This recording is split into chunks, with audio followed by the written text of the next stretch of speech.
સુરતમાં પોલીસનો કોઈ ખોફ ન હોય તે રીતે અસામાજિક તત્વો ખુલ્લેઆમ દાદાગીરી કરતા નજરે પડ્યા છે।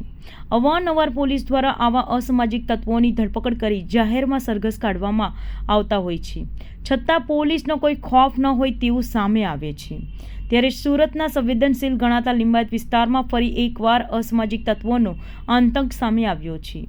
સુરતમાં લિંબાયત વિસ્તારમાં તારીખ 21/4/2024ના રોજ કમરુનગર આવાસમાં રહેતા એક માથાભારે સાથે શકીલ શાહ નામના ઈસમને સામાન્ય બાબતે બોલાચાલી થઈ હતી, જે મામલે સલાબતપુરા પોલીસ મથકમાં ફરિયાદ નોંધાવવામાં આવી હતી, જેની અદાવત રાખી ગઈકાલે તારીખ 25/4/2024ની રાત્રે માથાભારે છાપ ધરાવતા બાબા કાલિયા અને તેની ટોળકીએ ફરિયાદી શકીલ શાહના ઘર પાસે જઈ ઘાતક હથિયારો સાથે આતંક મચાવ્યો હતો, જે સમગ્ર ઘટના ત્યાં લાગેલા સીસીટીવી કેમેરામાં કેદ થઈ હતી, જેમાં જોઈ શકાય છે કે શકીલ શાહ પોતાના ઘર પાસે ઊભો હતો ત્યારે અચાનક જ 8 થી 10 જેટલા ટપોરીઓએ ઘર પાસે આવીને શકીલ શાહ પર હુમલો કર્યો હતો, જેમાં તે જીવ બચાવવા ઘરમાં ઘૂસી ગયો હતો। ત્યારે અસામાજિક તત્વોએ ઘર બહાર પાર્ક કરેલ વાહનોમાં તોડફોડ કરી હતી અને ઘરના દરવાજા પર ઘાતક હથિયારો વડે તોડફોડ કરી હતી।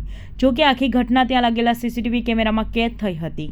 ત્યારે સમગ્ર મામલે પોલીસ ફરિયાદ નોંધાતા પોલીસે ગણતરીના કલાકોમાં આરોપીઓની ધરપકડ કરી છે। પોલીસે 6 આરોપીઓની ધરપકડ કરી હતી, જેમાં પોલીસે મોહસિન ઉર્ફ બાબા ઉર્ફ કાલિયા, રઉફ પઠાણ, વિક્કી પુંડલિક, મધા જગદેવ, વિકાસ નાના, ઇન્દ્રદેવ, શોએબ ઉર્ફ માચો, હારૂક ખાન પઠાણ, રિયાન ઉર્ફ લક્કી મોહમ્મદ પઠાણ અને ઇરફાન ઇબ્રાહિમ શેખની ધરપકડ કરાઈ છે।